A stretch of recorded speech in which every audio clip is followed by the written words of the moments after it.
नमस्कार दोस्तों, हमारे मुख्य न्यायाधीश chief justice of India justice Gavai पर जूता फेंकने की घटना ने पूरे देश को झकझोर के रख दिया है। एक शख्स ने हमारे देश के चीफ जस्टिस गवई पर जूता फेंकने की कोशिश की।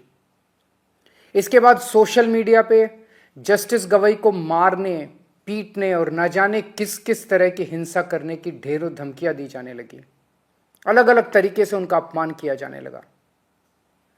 इन लोगों ने ना ही जूता फेंकने वाले के खिलाफ कोई कार्रवाई की और ना ही धमकियां देने और अपमान करने वालों के खिलाफ इन लोगों ने कोई कार्रवाई की।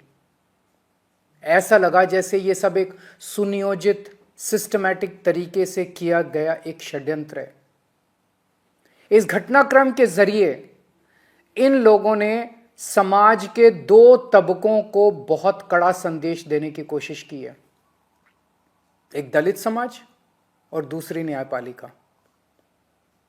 जस्टिस गवई दलित समाज से आते हैं। इन लोगों को यह बिल्कुल बर्दाश्त नहीं हो रहा कि दलित समाज से कोई व्यक्ति अपनी मेहनत और लगन से न्यायपालिका की टॉप पोस्ट तक कैसे पहुंच गया। क्या ये इनकी हरकतें दलित समाज को डराने और अपमानित करने की कोशिशें नहीं है? इसके बाद एक आम दलित किससे न्याय की उम्मीद करेगा? क्या इससे दलितों पर अत्याचार करने वालों और उनसे नफरत करने वालों के हौसले बुलंद नहीं होंगे? इस पूरे घटनाक्रम से देश की न्यायपालिका को क्या संदेश गया है कि अगर देश के मुख्य न्यायाधीश पे हमला करने वालों पर कोई एक्शन नहीं हुआ तो दूसरे जजों को कौन बचाएगा? फिर इस घटना के बाद कोई भी जज न्याय के हक में और इन लोगों के खिलाफ ऑर्डर करने से घबराएगा। उसे लगेगा इसी तरह उस पर भी हमला हो सकता है और हमलावर का कुछ नहीं होगा। उसे लगेगा उसके और उसके परिवार को सोशल मीडिया पे धमकियों और अपमान का सामना करना पड़ सकता है और जज को बचाने वाला कोई नहीं होगा। क्या यह पूरे देश की न्यायपालिका को डराने और उनको काबू करने का एक षड्यंत्र तो नहीं है? जूता फेंकने वालों को और चीफ जस्टिस को धमकियां देने और उनका अपमान करने वालों को ऐसी सख्त सजा दी जाए कि भविष्य में कोई न्यायपालिका के खिलाफ खिलवाड़ करने की हिम्मत ना कर सके।